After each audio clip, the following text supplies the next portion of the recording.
Assalamualaikum warahmatullahi wabarakatuh. Halo anak-anak hebat Indonesia.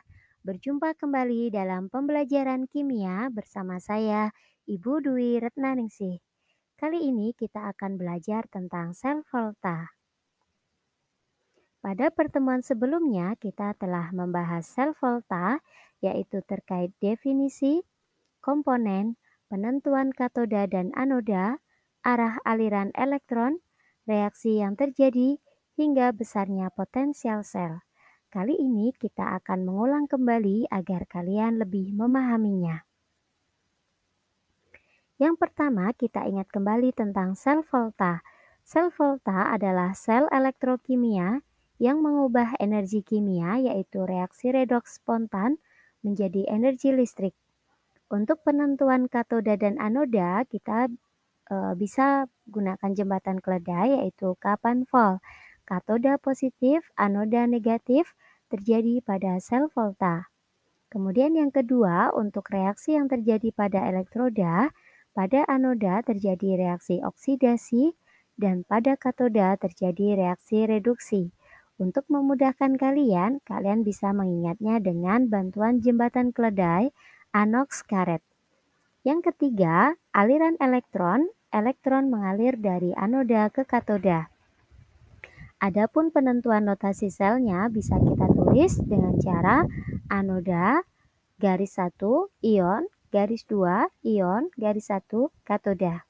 Kemudian penentuan potensial sel bisa kita hitung dengan rumus potensial reduksi katoda dikurangi potensial reduksi anoda. Yuk kita latihan soal bersama.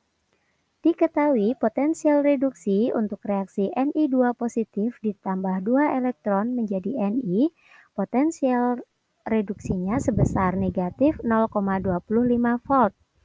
Kemudian untuk reaksi Cu2 positif ditambah 2 elektron menjadi Cu, potensial reduksinya sebesar positif 0,34 volt. Tentukan A. Katoda dan anoda, B. Arah aliran elektron, C. Notasi sel, D. Reaksi yang terjadi, E. Potensial sel, dan F. Gambar sel volta. Yuk kita bahas bersama. Untuk yang pertama, penentuan katoda dan anoda, ingat kita punya kapan volt, katoda positif, anoda negatif. Bagaimana menentukan positif dan negatif? Teman-teman bisa melihat data soal.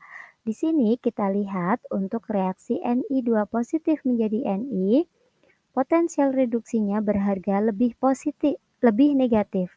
Karena dia berharga lebih negatif, sehingga dia berperan sebagai kutub negatif yaitu anoda.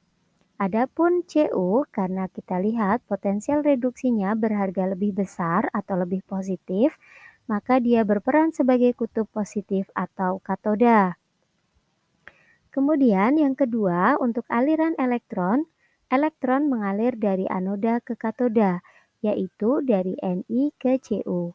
Adapun penulisan notasi selnya, kita awali dengan anoda, yaitu Ni, kemudian strip, ionnya Ni, yaitu Ni2 positif, kemudian double strip, ion dari katoda, yaitu Cu2+, dan strip katodanya, yaitu Cu. Adapun reaksinya, pada anoda terjadi reaksi oksidasi. Tadi kita memiliki anoda Ni. Karena terjadi reaksi oksidasi, berarti reaksinya Ni berubah menjadi Ni2 positif dengan melepas 2 elektron. Potensial reduksinya, karena tadi untuk reaksi reduksi berharga negatif, maka karena ini reaksinya kita balik, maka potensialnya berubah tanda menjadi positif 0,25 volt.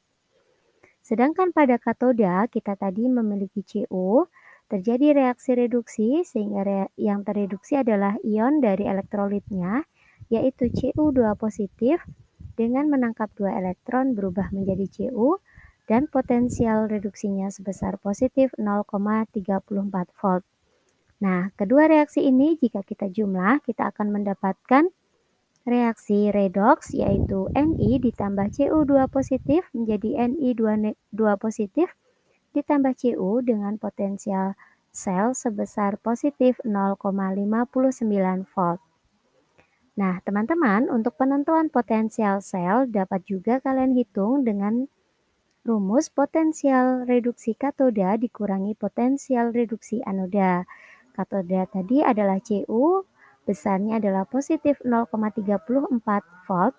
Kita kurangi dengan potensial reduksi anoda yaitu negatif 0,25 volt.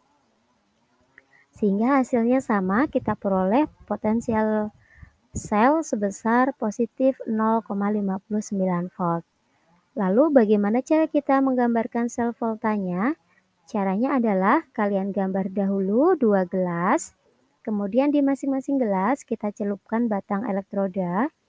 Pada gelas sebelah kiri, elektroda yang kita gunakan adalah anodanya yaitu Ni, kemudian gelas sebelah kanan kita gunakan elektroda Cu.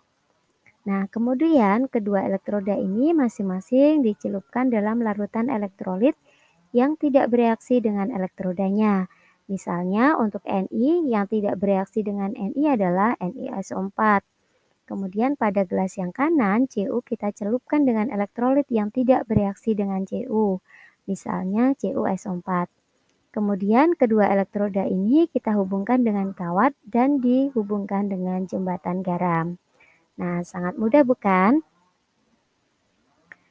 Kemudian berikutnya, bagaimana kita memprediksi kespontanan reaksi? Ingatkah kalian akan deret volta? Jika reaksi berjalan sesuai dengan urutan potensial reduksi standar, maka potensial sel yang dihasilkan akan berharga positif. Reaksi seperti ini akan berlangsung spontan.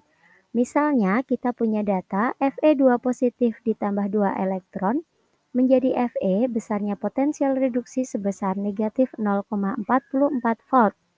Yang kedua, Zn2 positif ditambah 2 elektron menjadi Zn potensial reduksinya sebesar negatif 0,76 volt.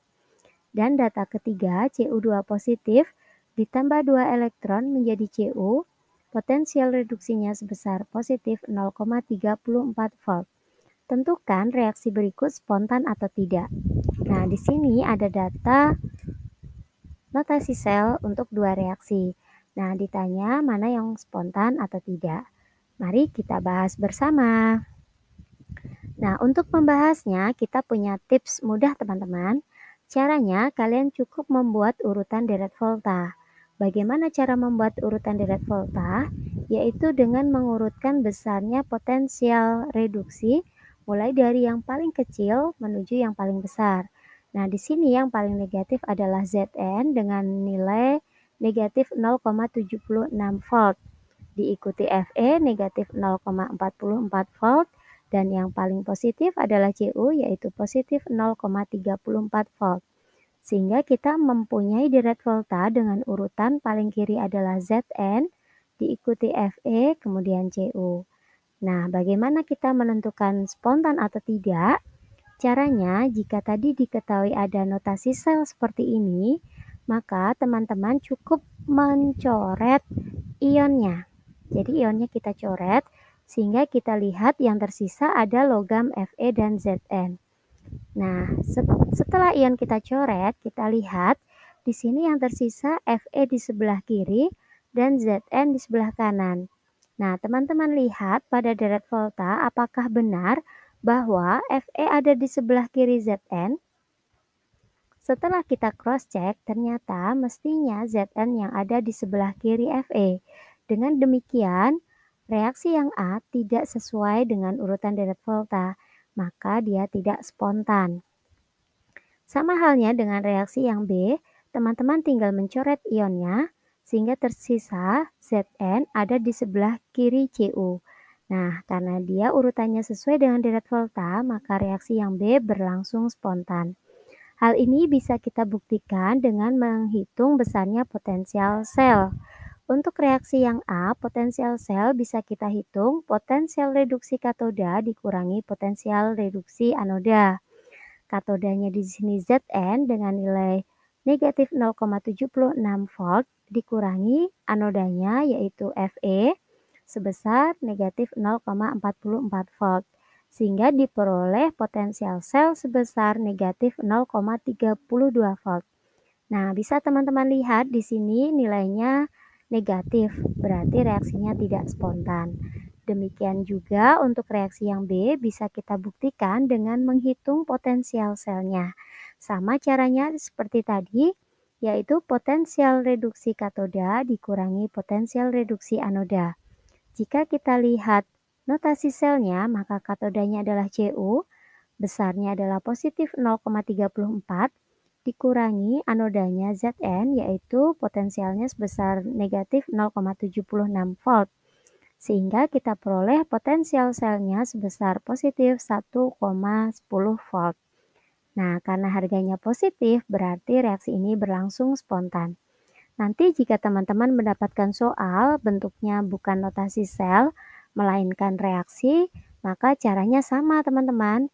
Kalian coret saja ionnya, kemudian kalian lihat yang tersisa, siapa yang berada di sebelah kiri dan siapa yang di sebelah kanan, sesuai atau tidak dengan urutan deret volta. Nah, berikutnya kita akan mempelajari tentang contoh sel volta. Jadi, sel volta ini memiliki banyak manfaat dalam kehidupan sehari-hari. Yang pertama yaitu baterai biasa atau sel kering. Yang kedua ada baterai nikel kadmium. Yang ketiga ada baterai merkuri. Yang keempat ada baterai litium. Dan yang kelima ada aki. Dari kelima baterai ini ada sel volta yang bisa kita isi ulang. Misalnya seperti baterai nikel kadmium, baterai litium, dan sel aki. Nah, ketiganya ini bisa kita isi ulang, maka mereka kita sebut dengan sel sekunder. Adapun yang tidak bisa kita isi ulang, kita sebut dengan sel primer. Demikian teman-teman untuk pelajaran kita hari ini. Sampai jumpa pada pertemuan yang berikutnya. Wassalamualaikum warahmatullahi wabarakatuh. Tetap semangat semuanya.